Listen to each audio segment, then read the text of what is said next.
এই কিছুদিন আগে আপনারা জানেন অসম পুলিশ মুর্শিদাবাদ থেকে যে জঙ্গিকে গ্রেফতার করে, সেই জঙ্গি ট্রেনিং নিয়েছিল বাংলাদেশে।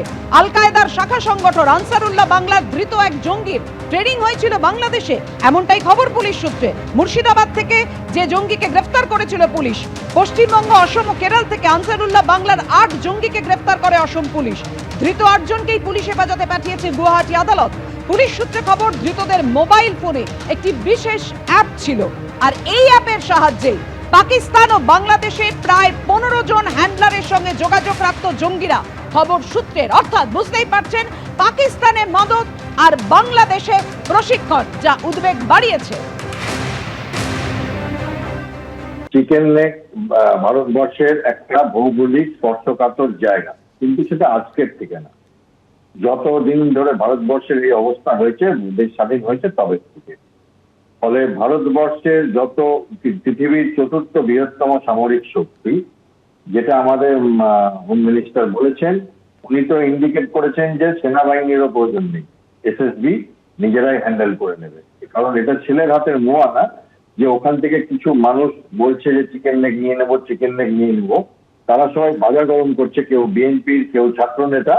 এদের মনে হয় মুরগির দোকান আছে, তাই জন্য চিকেন নেক করে সারাদিন ধরে কথা বলে।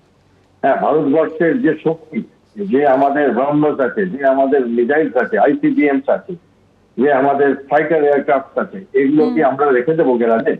তো এটার কোনো মানে হয় না। রেশন দুর্নীতিতে ধৃত প্রাক্তন খাদ্যমন্ত্রী জ্যোতিপ্রিয় মল্লিক আর তার জামিনের মামলায় এবার ইডির অভিযোগ, রেশন দুর্নীতির গঙ্গাসাগর হলেন জ্যোতিপ্রিয় মল্লিক। ইডির ঠিক কি অভিযোগ, আরো বিস্তারিত তথ্য জানবো আমাদের প্রতিনিধি সরাসরি পার্থপ্রতিম ঘোষ আমাদের সঙ্গে রয়েছেন। পার্থ,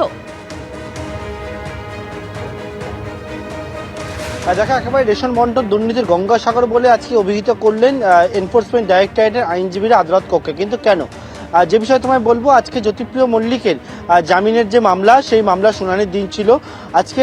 একেবারে এই ইডির যারা আইনজীবী, তারা কিন্তু আদালতে কেন জ্যোতিপ্রিয় মল্লিকের জামিন দেওয়া যাবে না, কেন তারা বিরোধিতা করছেন, সেই বিষয়ে যখন সওয়াল হয়, সেই সওয়াল করতে গিয়ে ইডির আইনজীবী একবারে বললেন যে যদি পাখির চোখে অর্থাৎ ওপর থেকে দেখা যায়, তাহলে এই দুর্নীতির গঙ্গাসাগর হচ্ছেন জ্যোতিপ্রিয় মল্লিক।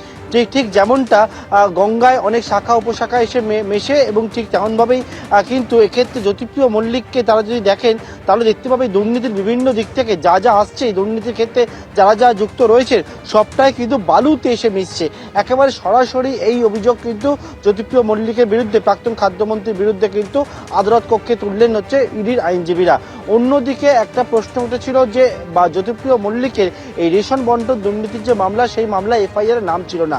কিন্তু এফআইআর এর নাম না থাকলে কি হবে, আজকে ইডির তরফ থেকে বলা হয় যে জ্যোতিপ্রিয় মল্লিক হচ্ছে রিং মাস্টার। রিং মাস্টার যেমন রিং এর ভেতরে প্রবেশ করে না, বাইরে থেকে পুরোটা চালনা করে, ঠিক জ্যোতিপ্রিয় মল্লিক কিন্তু এই যে দুর্নীতি, সেই দুর্নীতিটা বাইরে থেকে একেবারে চালনা করেন, এবং সেই জন্যই জ্যোতিপ্রিয় মল্লিকের জামিনের তারা কিন্তু বিরোধিতা করছে। যে এই মামলায় আবার পরবর্তী যে শুনানির দিন ধার্য হয়েছে আগামী 2রা জানুয়ারি, কিন্তু আজকে জ্যোতিপ্রিয় মল্লিককে দুর্নীতির গঙ্গাসাগর এবং এই দুর্নীতি রিং মাস্টার বলে অভিহিত করলেন ইডির আইনজীবীরা। দেবস্মিতা, ধন্যবাদ পার্থ।